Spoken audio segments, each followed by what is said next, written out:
Assalamualaikum warahmatullahi wabarakatuh.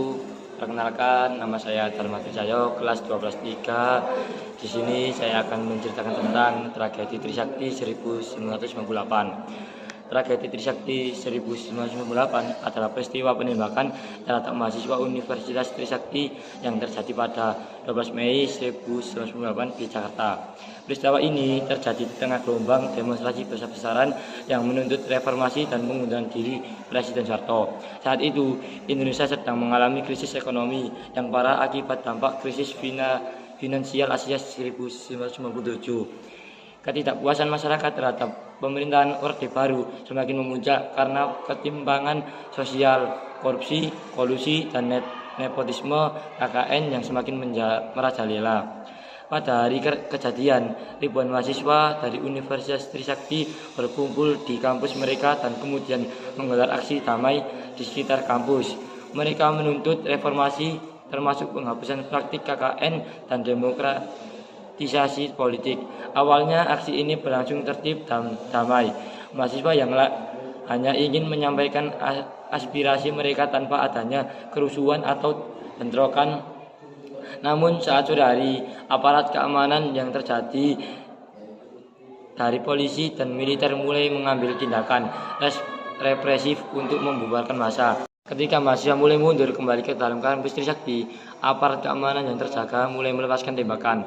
4 mahasiswa tewas akibat peluru tajam yang ditembakkan oleh aparat, yaitu Elang Mulia Lesmana, Hafidin Royan, Hendriawan Sie, dan Heri Hartanto. Selain korban meninggal, puluhan mahasiswa lainnya mengalami luka-luka akibat tembakan dan bentrokan yang terjadi. Tragedi ini memicu gelombang protes yang lebih besar di berbagai daerah di Indonesia. Kemarahan masyarakat semakin membesar, terutama karena aparat keamanan menggunakan kekerasan terhadap mahasiswa yang melakukan demonstrasi damai. Beberapa hari setelah peristiwa Trisakti, situasi di Jakarta dan beberapa kota lain semakin memanas.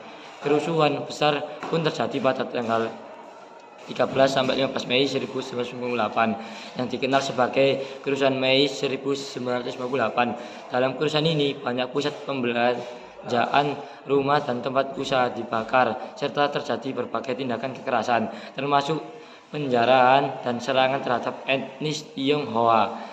Tekanan terhadap pemerintah Soeharto semakin besar, baik dari dalam negeri maupun dari dunia internasional. Banyak tokoh politik, akademis, dan masyarakat sipil mendesak Soeharto untuk mundur. Akhirnya pada tanggal 21 Mei 1998, Soeharto resmi mengundurkan diri dan tampuk kekuasaan diserahkan kepada Wakil Presiden B.J. Habibie.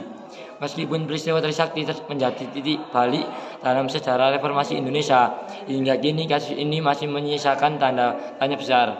Pelaku penembakan terhadap mahasiswa Trisakti tidak pernah diadili secara tuntas.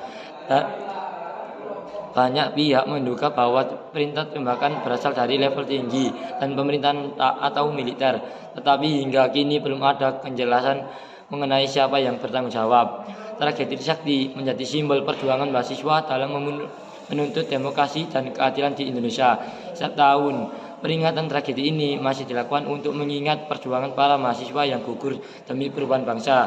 Namun, banyak keluarga korban dan aktivis HAM masih menuntut keadilan agar kasus ini dapat diselesaikan secara transparan dan pelaku dihukum sesuai hukum yang berlaku. Sekian dari saya Kiri. Wassalamualaikum warahmatullahi wabarakatuh.